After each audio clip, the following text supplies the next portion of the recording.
Warahmatullahi wabarakatuh. Nama saya Bagus Nayoko Kusumo, NIM 1924 10 10 11 35 dari kelas Data Mining D.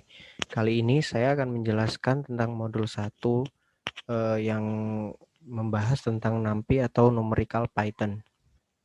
Langsung saja kita masuk ke nomor 1F, yaitu perintahnya buatlah array 2 dimensi berikut menggunakan NumPy.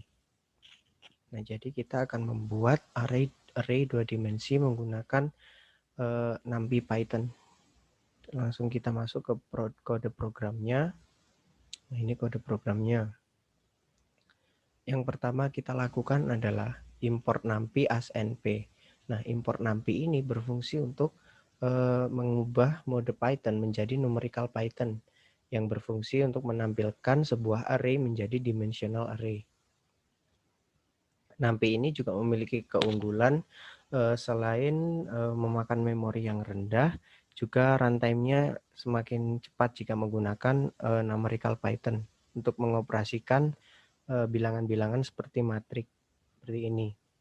NumPy juga biasanya digunakan untuk belajar tentang vektor atau array satu dimensi dan matriks 2, 3, dan seterusnya. Langsung kita masuk ke kode program, yaitu yang pertama adalah import NumPy as NP. Import NumPy tadi yang sudah saya jelaskan seperti tadi as NP. Nah, as NP ini untuk mempersingkat inisiasinya NumPy menjadi NP. Nah, misalkan kita tidak menggunakan as NP pun itu tetap bisa dijalankan. Akan tetapi cara pemanggilannya akan berbeda. Akan seperti ini, arr sama dengan numpy.array. Nah, jika menggunakan as np jadi np.array. Yang tadi di soal tadi udah saya petakan metriknya, lalu langsung saja kita tampilkan ya, kita run.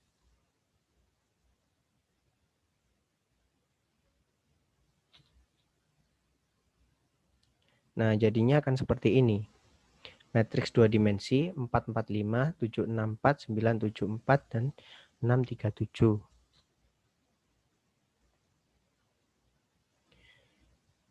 Yang selanjutnya kita akan membahas nomor 1G. 1G adalah buatlah array 3D berikut menggunakan NumPy. Nah, NumPy 7, 8, 5, 4, 7, 7, dan seterusnya ya. Lalu langsung kita masuk ke kode programnya untuk mengubah arraynya menjadi array 3 dimensi. Nomor 1G. Nah, nomor 1G caranya sama seperti yang sebelumnya ya, karena hanya menampilkan. Jadi import NumPy as np, membuat variabel dulu array np.array, masukkan pemetaan pada soal yang tadi, jadinya seperti ini. Jadi oh ya, saya mau menjelaskan bagaimana cara kita mengetahui bahwa arraynya itu 2 dimensi atau 3 dimensi. Itu dilihat dari kurung sikunya. Apabila kurung sikunya itu 3, ini 1, 2, 3, itu termasuk array 3 dimensi. Apabila kurung sikunya hanya 2, itu termasuk array 2 dimensi. Nah, jadi pengertiannya kurang lebih seperti ini. Di dalam array ada array, di dalam array ada array lagi. Kalau 3 dimensi seperti itu. Nah, langsung ini print matriks 3 dimensi. Nah, ini menggunakan komen terus /n ini untuk membuat baris baru, terus variabel yang akan ditampilkan nilainya. Langsung kita run. Nah, hasilnya kan seperti ini. Matriks 3 dimensi. 785, 477, 719, dan seterusnya. Kita akan masuk ke soal nomor 2. 2D.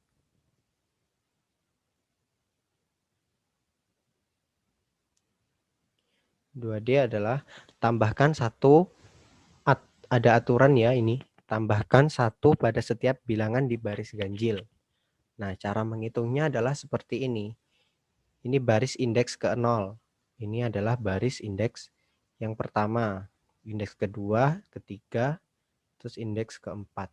Nah, yang ganjil indeks ganjil ini berarti yang mulai dari yang 1 dan 3 ini, karena 0 tidak termasuk ganjil. Lalu kemudian tambahkan angka 2 pada setiap kolom genap array berikut. Nah, jadi 0 ini sebenarnya tidak termasuk ganjil ataupun genap, tapi karena ada suatu tambahan aturan lagi dari Bapak Arif, jadi 0 ini digolongkan ke genap. Langsung kita masuk ke kode programnya, kode program 2D. Nah, caranya sama, tetap harus import numerical Python terlebih dahulu.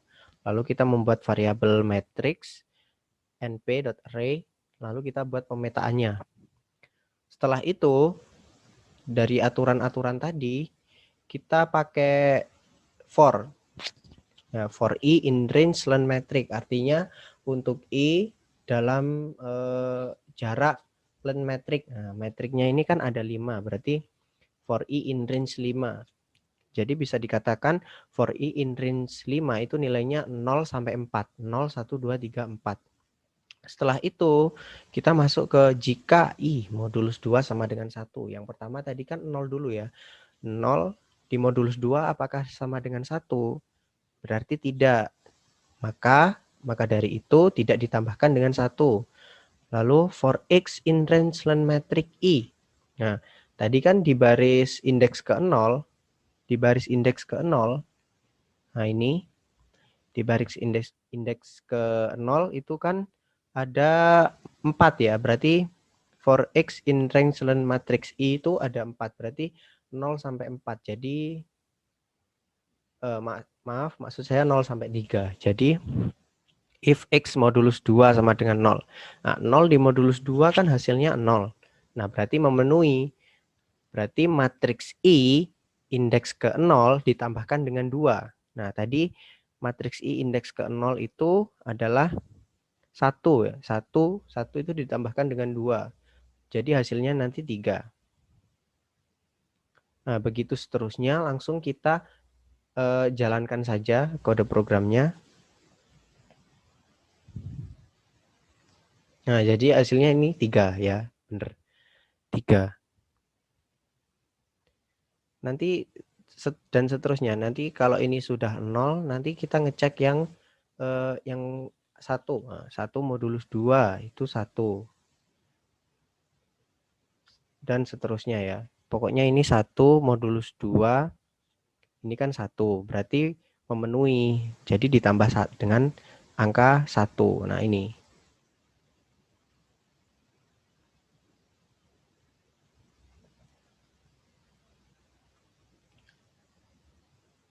Kurang lebih seperti itu penjelasannya. Lalu kita masuk ke soal yang nomor 2E. 2E adalah baliklah sumbu Z array 3D berikut. Nah, kita asumsikan bahwa ini adalah array X, ini Y, dan ini Z. Nah, terus kita balik posisinya jadi Z, Y, X. Nah, langsung kita langsung kita masuk ke kode programnya yang 2E. Nah, 2E ini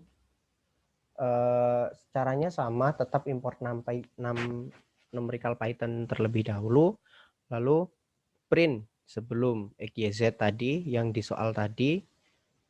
Terus ini ada fungsi pembalik atau fungsi reverse. Nah, sudah ada di Google, di W3 School ataupun Stack Overflow sudah diterangkan bahwa fungsinya adalah seperti ini. Ini digunakan untuk membalik sebuah array metrik. Nah, jadi yang di posisi terakhir nanti akan jadi di posisi awal, atau kalau di reverse itu nanti akan jadi ZYX. Langsung print new array. Langsung kita jalankan saja.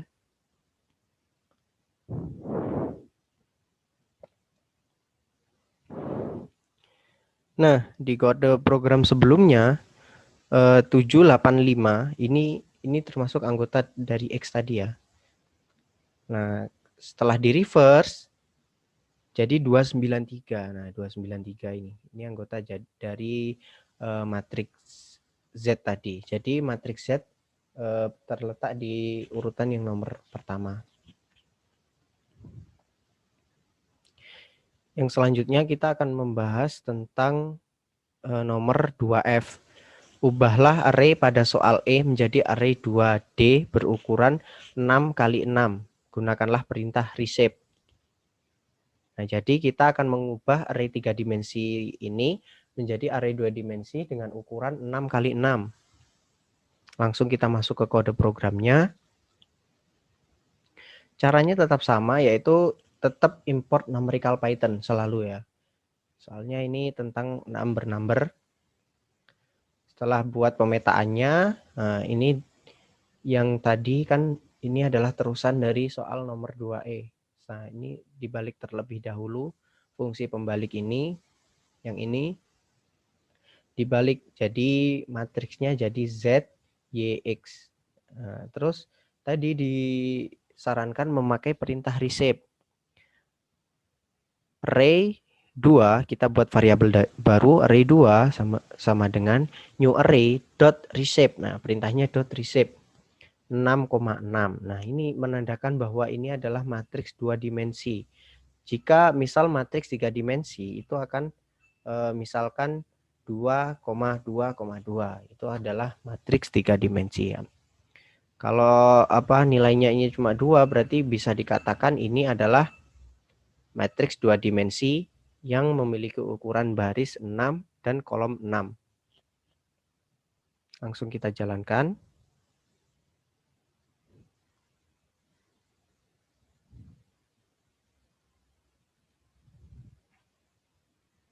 Nah, ini sebelum matriksnya di reshape. Seperti yang tadi ini dibalik matriks Z menjadi yang di atas, paling atas. Setelah itu di reshape. Ya, di reshape menjadi matriks 2 dimensi dengan ukuran baris 6 dan kolom 6. 2, 9, 3, 2, 4, 8, dan seterusnya.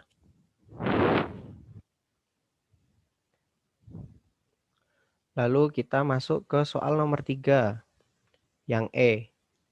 Nah, E adalah ubahlah matriks kiri menjadi matriks sebelah kanan. Nah, ini matriks yang sebelah kiri menjadi sebelah kanan. Nah, ini kan ukurannya ada 4 peta ya. Jadi yang 2 di kiri ini dipindah menjadi 2 di kanan. Langsung kita masuk ke kode programnya yang nomor 3E. Caranya tetap sama. Import numerical Python dulu. Setelah itu array sama dengan np.array, lakukan pemetaan. Setelah itu print array. Nah, kita print dulu array-nya terlebih dahulu, lalu kita membuat variabel baru, yaitu yang bernama variabel sama dengan array titik 2, terus ini nilainya 2. Nah, artinya 2 indeks yang sebelah kiri itu nanti akan di-copy. Nah, di-copy, lalu ini array-nya ini akan dibalik. Jadi variabel ini nanti akan menghasilkan nilai yang terbalik.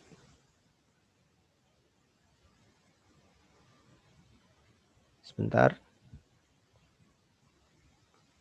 Nah, ini sudah ada keterangannya.